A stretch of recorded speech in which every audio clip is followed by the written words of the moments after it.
ये घटना उत्तर प्रदेश अलीगढ़ का है और ये सच्ची घटना है कि एक इंसान को जिसका नाम सुबोध है उसे फांसी का सज़ा हो जाता है। हमारे भारत के संविधान के अनुसार जिसे फांसी होना है उसे अंतिम इच्छा पूछा जाता है। सुबोध को अंतिम इच्छा पूछा गया कि तुम्हारी अंतिम इच्छा क्या है, तुम्हें 2 दिन बाद फांसी दिया जाएगा। सुबोध का ये कहना हुआ कि मैं एक रात अपने पत्नी के साथ में बिताना चाहता हूँ। ये बात सुनकर सभी जेल कैदी और जेलर, सभी लोग, जितने भी लोग थे, सारे लोग परेशान हो गए। जेलर साहब ये सोचे कि 20 साल से मैं यहाँ काम कर रहा हूँ, आज तक मैं कितने को सज़ा दिला चुका हूँ, कितनों का फांसी हो चुका है, लेकिन आज तक ऐसा मांग किसी ने नहीं किया हो कि मैं एक रात पत्नी के साथ बिताना चाहता हूँ। सुबोध के घर पे ये खबर पहुंचा दिया गया, तुम्हारे पति का अंतिम इच्छा ये है कि मैं अपने पत्नी के साथ में एक रात बिताऊं।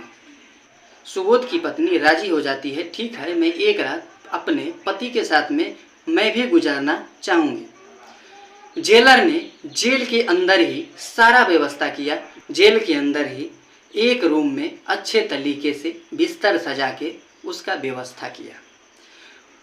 जेलर ने क्या किया कि एक ऑडियो कैमरा लगा दिया कि दोनों जो भी बात करे वो सारे जेलर को और सारे कैदी को सुनाई दे कि आखिर एक रात कोई भी इंसान पत्नी के साथ बिताना चाह रहा हो, क्या बात हो सकता है, वो सुनने के लिए ऑडियो कैमरा का इस्तेमाल किया गया। उसके रूम में पत्नी को जेल में ही बुलाया गया। पत्नी भी आई।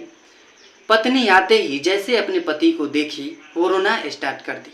सुबोध ने भी रोना स्टार्ट किया।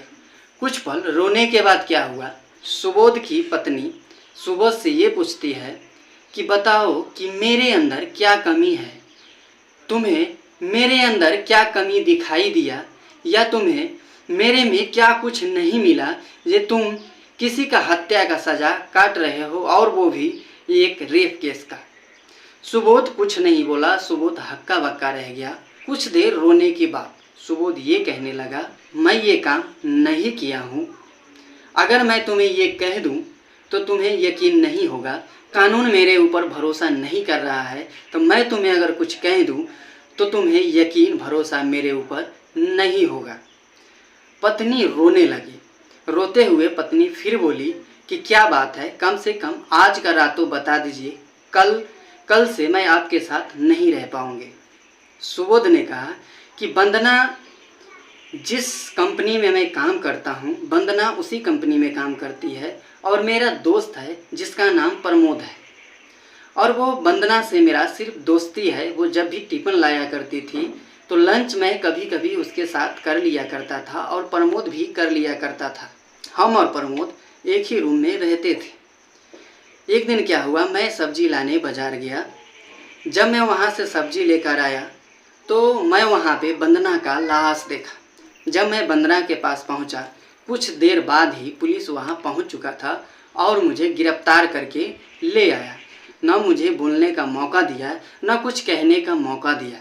मैं ये साफ साफ जानता हूँ कि प्रमोद उसे जबरन करता था। प्रमोद ये कहता था कि मैं तुमसे प्यार करता हूँ, पर वंदना कभी राजी नहीं होती थी। मैं ये साफ साफ ये कहना चाहता हूँ, जब मैं सब्जी लाने बाज़ार गया तो प्रमोद मेरे रूम में ही था।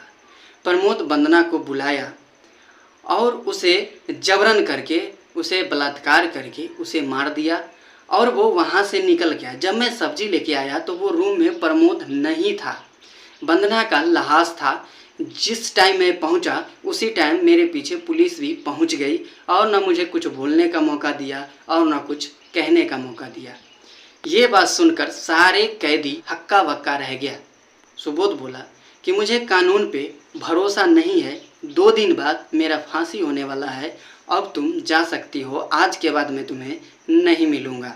पहले तो सुबोध का सारा कहानी सुनती है और पत्नी रोने लगती है, और पत्नी ये कह के वहाँ से आ जाती है कि ठीक है, और कुछ कहना है तो आप बोल दीजिए, आज के बाद मैं आपसे नहीं मिल पाऊँगी।